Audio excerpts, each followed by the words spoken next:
Hi, Jamie with UK Extension.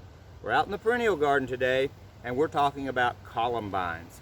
There are lovely native columbines and I'll show you those in just a little bit, but there are also hundreds and hundreds of varieties of other columbines and other species and hybrids.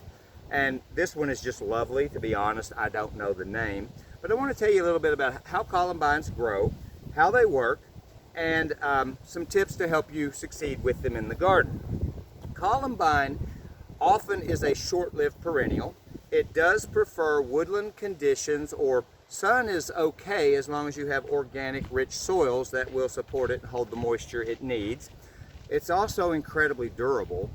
It kind of has a summer slump where it's not growing or is visible, and it's pretty forgiving of drought during that less active growth period. In the spring, it's happier with water.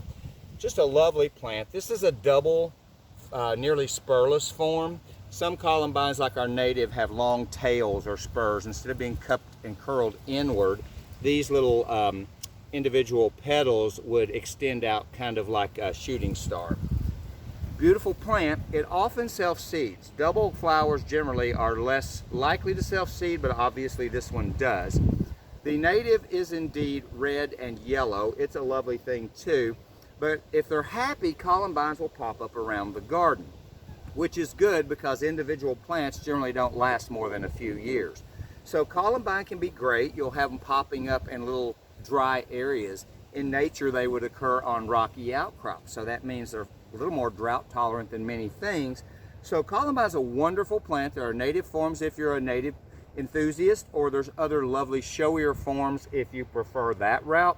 Come in every shape and size. There's tiny dwarf ones like flabellata and nana that are shorter. There's these taller ones, and there's some that reach 3 and 4 feet tall. When I show you the native, they're probably in the 3-foot range right now. Let's go look at some other options in terms of columbine. Here are some of those other columbines. This really tall one is our native canadensis.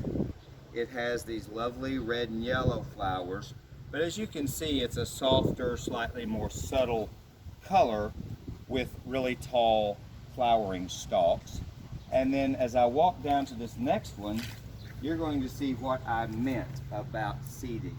These have been here less than 2 years, and these are all seedlings that have come up.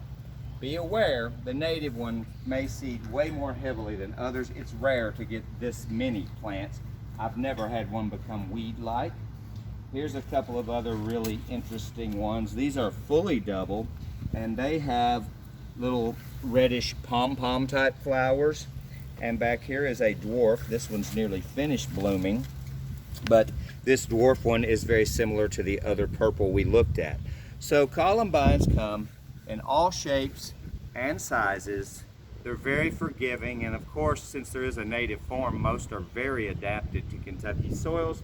It's a great plant for your garden. As long as you know how it behaves and that it may move around a little bit, that's perfectly great. Look into columbines. They'll be great with your ferns, hostas, or even sunnier areas as well.